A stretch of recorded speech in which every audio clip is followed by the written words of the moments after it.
दोस्तों, कल्पना कीजिए उस सिचुएशन की जब हमारा मन बिल्कुल शांत है और हम रात के वक्त आराम से किसी गांव में घर की छत पर अकेले लेटे हुए हैं। हमारी नजरें आसमान की तरफ जाती हैं। हमें असंख्य तारे दिखते हैं। उन असंख्य तारों के आगे भी टिमटिमाते तारे दिखते हैं। फिर उसके आगे और फिर उसके आगे और फिर उसके आगे अनंत और इनफाइनाइट। बस इसी समय हम रोटी, कपड़ा और मकान को भूलकर सोचने लगते हैं, ये दिखाई देने वाली दुनिया कहां से आई? इसको लाने वाला कौन है? इसको बनाने वाला कौन है? दोस्तों, प्राचीन काल से ही ये सवाल मानव के जिज्ञासु मन में उठते रहे हैं और इन सवालों के जवाब भी देने की कोशिश हुई है। इस वीडियो में हम सृष्टि की उत्पत्ति और ईश्वर से जुड़े उस रहस्य से पर्दा उठाने जा रहे हैं जो दुनिया के सबसे प्राचीन ग्रंथ ऋग्वेद के हिरण्यगर्भ सूक्त में है। ऋग्वेद के 10वें मंडल का 121वां सूक्त हिरण्यगर्भ सूक्त है। इस सूक्त में कुल 10 मंत्र हैं। इस हिरण्यगर्भ सूक्त में ही हमें सृष्टि की उत्पत्ति और परमात्मा, जिसे ईश्वर भी कहा जाता है, उसके बारे में बताया गया है। आज हम इसी हिरण्यगर्भ सूक्त के बारे में डिटेल जानकारी देंगे। बस आप देखते रहिए द कर्मा। दोस्तों, सबसे पहले हम हिरण्यगर्भ शब्द के बारे में बताते हैं।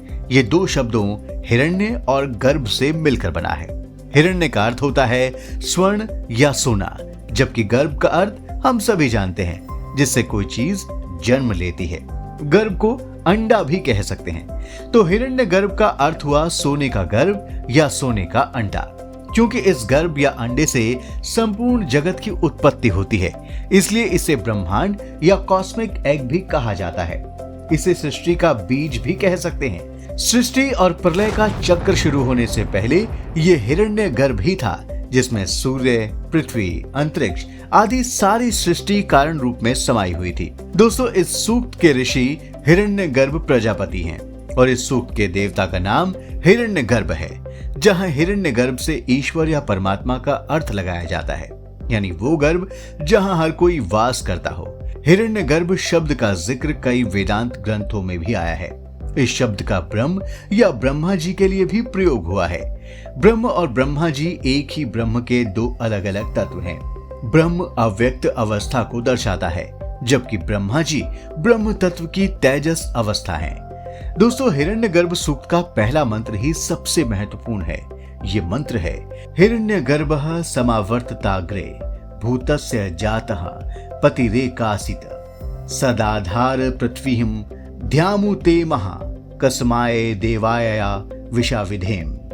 इसका अर्थ है कि शुरुआत में एक ऐसा हिरण्यगर्भ देवता था जो अपनी महिमा में स्वर्ण गर्भ के रूप में प्रकट हुआ था, जो भूमि, आकाश, जल, अंतरिक्ष और नीचे के सभी लोगों का एकमात्र स्वामी था।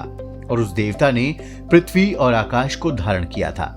इसका मतलब कि हम अपने चारों तरफ जो भी चीजें देख रहे हैं, ये सुंदर पहाड़, विशाल समुद्र, हरे भरे मैदान, घने जंगल, ये सभी उस परमात्मा के द्वारा उत्पन्न हैं। लेकिन दोस्तों, इस सुंदर जगत को अनुभव करने वाली चेतना या कॉन्शियसनेस ना हो तो ये जगत ही बेकार रहेगा।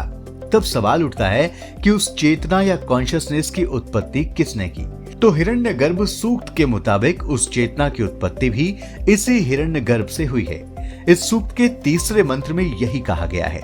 तीसरा मंत्र है या प्राणतो निमितशो महित्वेक इद्रजा जगतो बभूव या ईशे अस्य द्विपदचुष्पादः कस्मे देवाय हविषा विधेमः।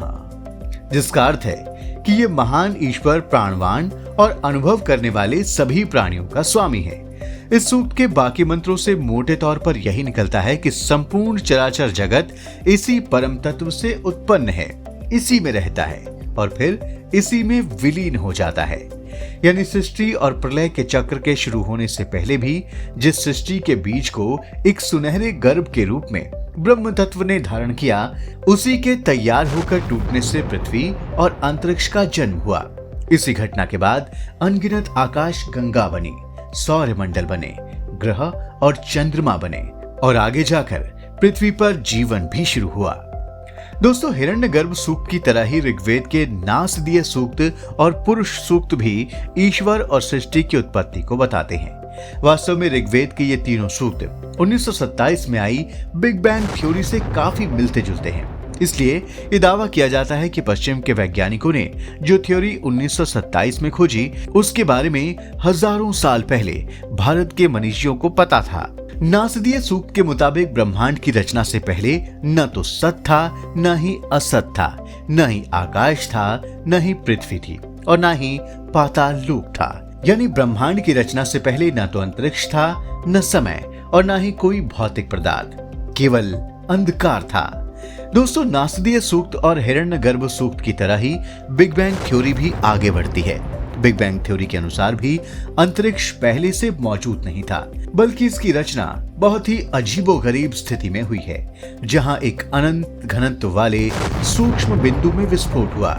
यही घटना बिग बैंग कहलाई। उस विस्फोट से न केवल पदार्थ का निर्माण हुआ, बल्कि अंतरिक्ष और समय की भी रचना हुई।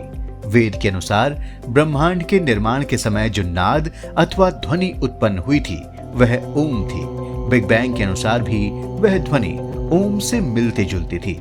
दोस्तों, बिग बैंग ही नहीं, पिछले दशक में खोजे गए पार्टिकल हिग्स बोसॉन, जिसे गॉड पार्टिकल भी कहा जा रहा है, उसके आधार में भी हिरण्यगर्भ सूक्त ही नजर आता है। ये हिरण्यगर्भ ही एटम के गर्भ में बोसान पार्टिकल के रूप में प्रकट होता है और उसके मूल कणों को द्रव्यमान प्रदान कर सृष्टि का आधार बनाता है, जिससे वे आपस में मिलकर तारे तथा ग्रह बनाते हैं। इस गॉड पार्टिकल को ही हमारे पौराणिक ग्रंथों में सृष्टिकर्ता, विश्वकर्मा, हिरण्यगर्भ, स्वर्णभूण और प्राणियों के स्वामी प्रजापति के रूप में वर्णित किया गया है। दोस्तों, ऋग्वेद के हिरण्यगर्भ सूक्त सृष्टि की उत्पत्ति और पश्चिम की बिग बैंग और हिग्स बोसान पार्टिकल से उसके संबंध पर हमारा ये वीडियो आपको कैसा लगा? सृष्टि की उत्पत्ति को लेकर आप किस सिद्धांत पर ज्यादा भरोसा करते हैं? ये कमेंट बॉक्स में जरूर लिखें। धन्यवाद।